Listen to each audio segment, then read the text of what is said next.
Olá, boa tarde. Veja os destaques do portal da Assembleia de hoje. Em coletiva de imprensa, o governador Flávio Dino apresenta dados sobre a Covid-19 no estado. Retorno das apresentações artísticas em bares e restaurantes acontece a partir deste sábado no Maranhão. Reportagem mostra a importância da Política Nacional de Resíduos Sólidos. Você vai ver ainda, a Federação das Indústrias do Estado do Maranhão lança programa de recuperação das empresas. É agora no portal da Assembleia.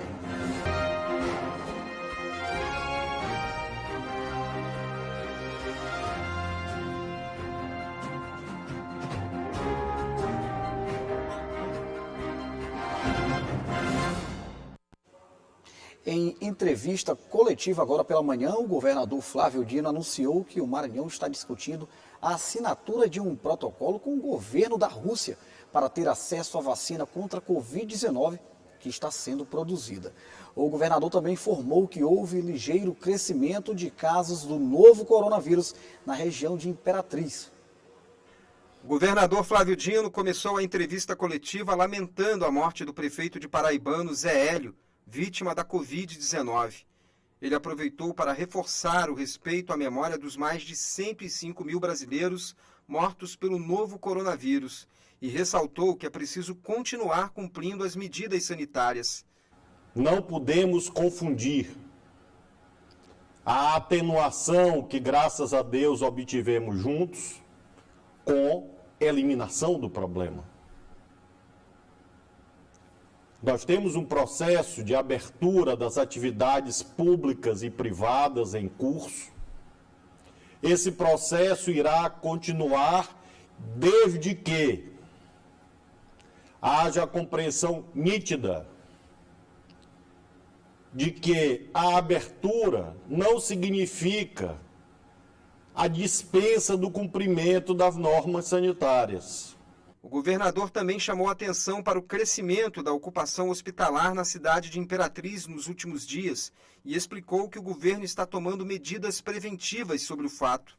Hoje cedo já se deslocou para a cidade de Imperatriz uma equipe da Secretaria de Estado da Saúde para reforçar a coordenação do trabalho. Estamos retomando a implantação de mais leitos de UTI no Hospital Macro-Regional de Imperatriz para prevenirmos uma situação que estamos verificando lá nos últimos dias. Vamos fazer uma intervenção nesse final de semana para, na segunda-feira, já termos mais leitos de UTI. E o ambulatório do Hospital Macro-Regional de Imperatriz, que nós havíamos encerrado as atividades em face da diminuição, agora estamos, infelizmente, tendo que retomá-lo. Flávio Dino também anunciou que, por meio do consórcio Nordeste, o Maranhão está discutindo a assinatura de um protocolo com o governo da Rússia para ter acesso à vacina contra a Covid-19 que está sendo produzida por aquele país.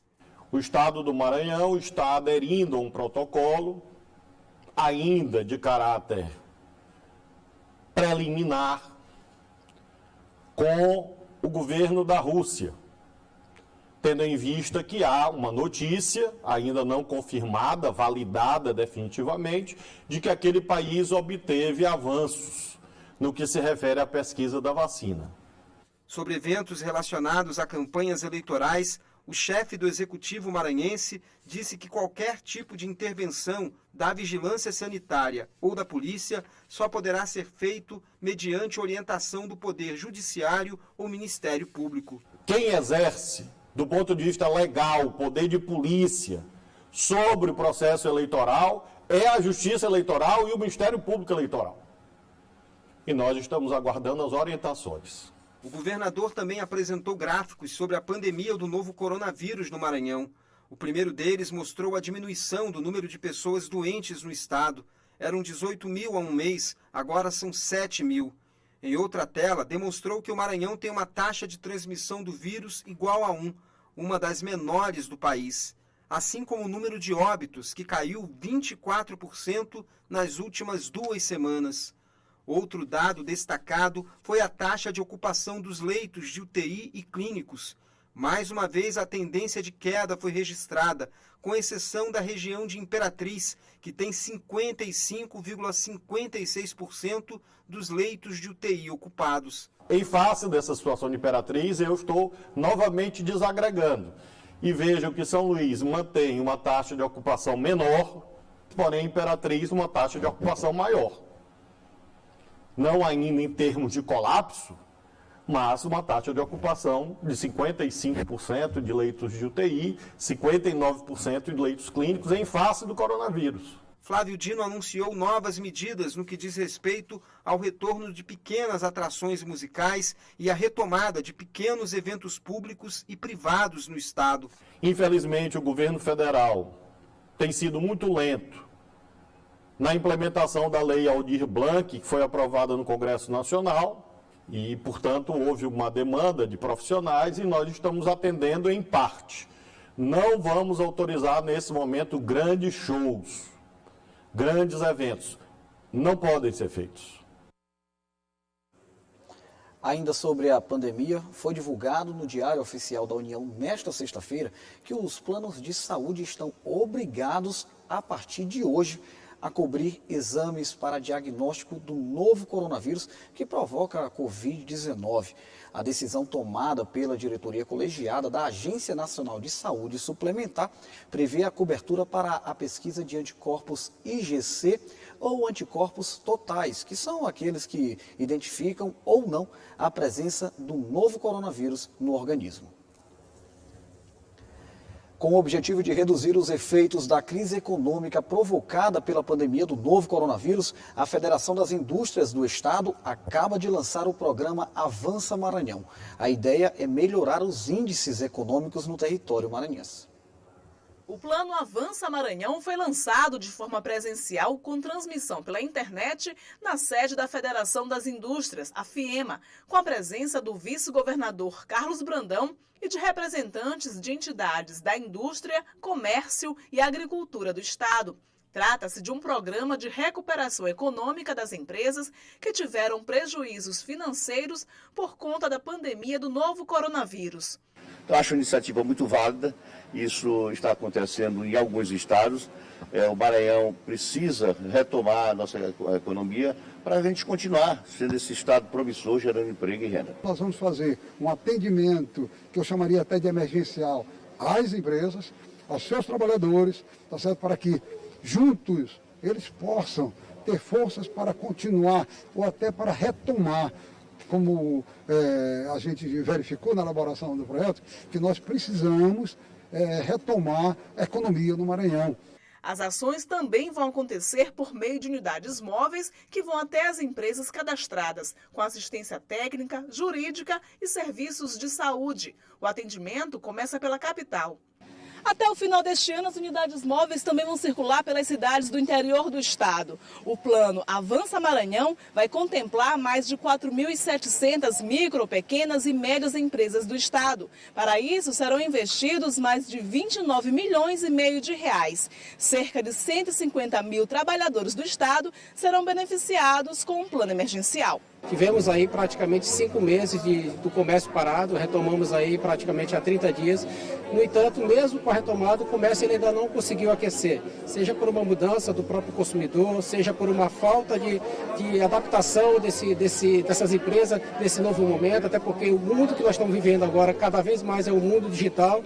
E o programa Avança Maranhão vem para contribuir na recuperação dessas empresas e adequar essas empresas para esse novo momento. As ações seguem até o fim de dezembro com a execução de 6 eixos temáticos: apoio às empresas, tecnologia e inovação, emprego e renda, apoio emergencial, educação profissional e comunicação. Prover a classe empresarial das condições necessárias para que ela consiga ultrapassar esse vale tenebroso que foi a pandemia e está sendo, com mais condições, com melhor qualidade e mais capacitados. Veja no próximo bloco, reportagem mostra a importância da coleta seletiva para o meio ambiente. E mais, governador Flávio Dino anuncia retorno das apresentações artísticas para bares e restaurantes a partir deste sábado. Nós voltamos já.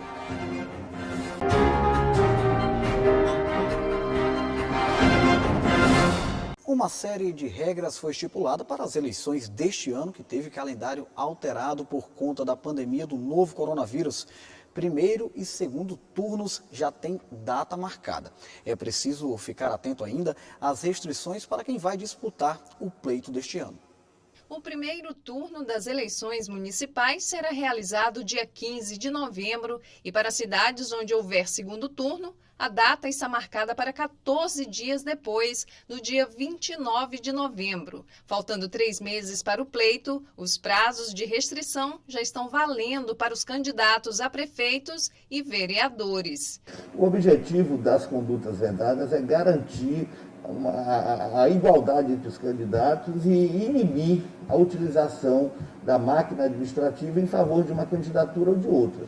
Por isso, a lei das eleições, ela determina que nos 3 meses que antecedem o pleito, determina uma série de atos que a administração pública não poderá praticar, como, por exemplo, contratar pessoas, demitir pessoas, remover, transferir. Tudo isso é vedado nos 3 meses que antecedem as eleições até a data, até a posse dos eleitos. As condutas vedadas para os agentes públicos incluem as seguintes restrições. A partir do dia 15, os candidatos não podem nomear, contratar, admitir, demitir sem justa causa, remover, transferir ou exonerar servidores até a posse dos eleitos. Os candidatos não podem fazer pronunciamento em rádio e televisão fora do horário eleitoral gratuito, exceto quando for uma matéria urgente e relevante para quem ocupa funções de governo. Fica proibido fazer revisão salarial de servidores públicos que exceda a recomposição da perda permitida pela lei. Também são vedadas transferências voluntárias de recursos da União aos estados e municípios, com exceção dos casos que a lei permite. A regra também vale para a publicidade institucional de ações praticadas como obras e serviços públicos. Seguindo a lei das eleições, a Federação dos Municípios do Estado do Maranhão divulgou que vai suspender, a partir do dia 15 de agosto, as notícias sobre as prefeituras maranhenses. É vedada toda e qualquer publicidade institucional, permitindo-se tão somente aquela relativa à pandemia, mas adstrita exatamente a orientar nessa grave crise sanitária que nós estamos vivendo. Não pode haver nenhum tipo de publicidade institucional e quando ela ocorrer nessas situações especiais, não poderá jamais promover as autoridades, sob pena do agente público vir a responder às ações cabíveis. O governo do estado manteve o seu posicionamento sobre o retorno das apresentações musicais em estabelecimentos como bares e restaurantes. As atividades podem ser retomadas a partir deste sábado.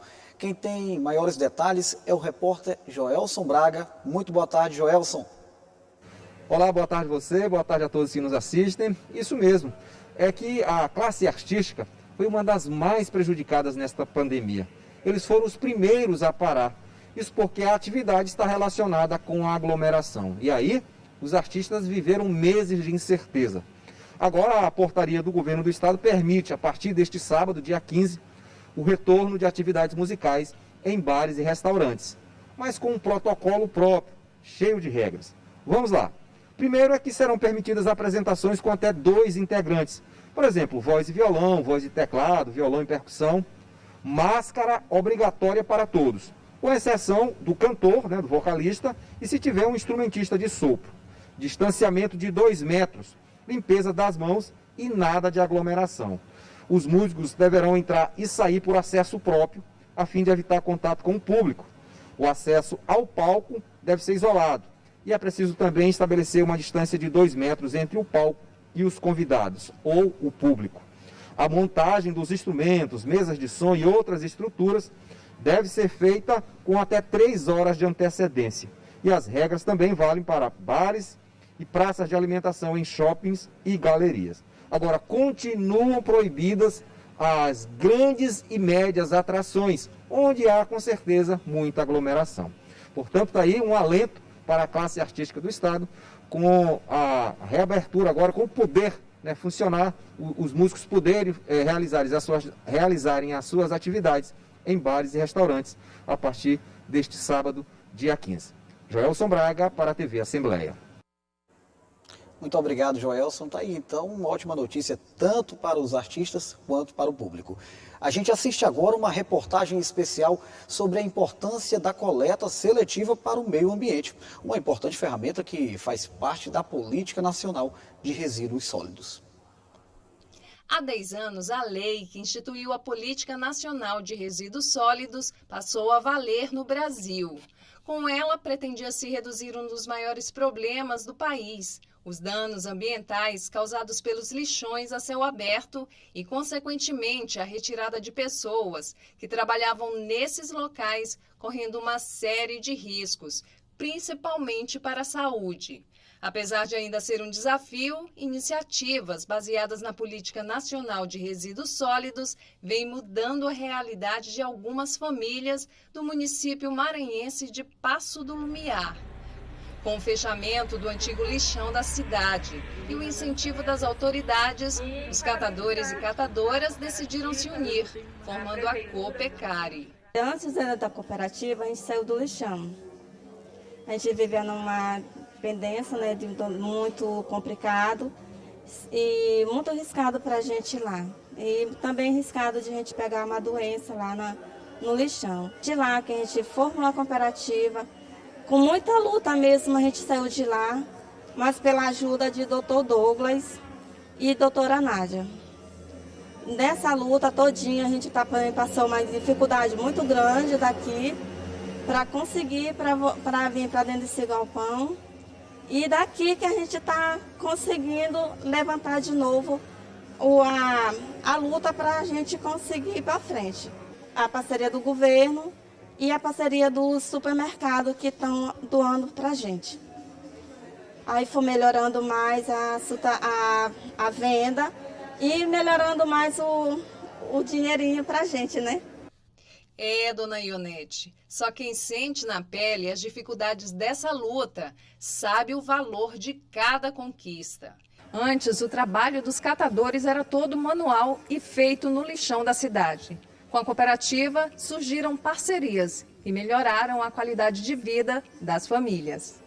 Sem dúvida, há uma mudança. Primeiro que passa a ser uma ação coletiva. O fato deles se organizarem em nova cooperativa já diz que é uma ação coletiva. Isso melhora a renda, melhora a busca por melhorias. Uma outra coisa também bastante presente é a questão da saúde, porque o lixão, sem dúvida, deixa a população bastante vulnerável. Então, o fato de você agora ter uma cooperativa, ter um local para trabalhar que tenha mais capacidade de proteger a saúde, que tem uma sombra, né? Que tem uma proteção da própria chuva, porque imagina, o lixão não tem proteção de nada. Então, sem dúvida, isso melhora bastante a vida dos catadores e catadoras.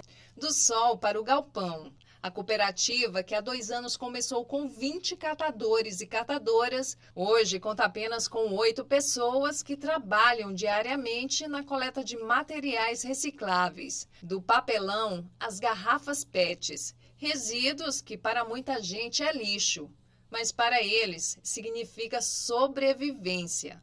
E tem mais, capacitação. Um programa desenvolvido pelo Governo do Estado, por meio da Secretaria de Estado do Trabalho e Economia Solidária, tem ajudado os cooperados a ter mais condições para separar, pesar e vender o produto. A importância desse ato hoje, desse evento do Governo do Estado, é basicamente de fortalecer a cooperativa no sentido de aumentar a capacidade de renda, de geração de renda mais para esses catadores, para essa categoria. E para isso nós entendemos que eles precisam de equipamentos. Agora é seguir com a luta, é seguir com a vida. O Portal da Assembleia de hoje fica por aqui. Para rever as reportagens desta edição, acesse o site al.ma.leg.br/TV. Tenha uma ótima tarde e, é claro, um excelente fim de semana.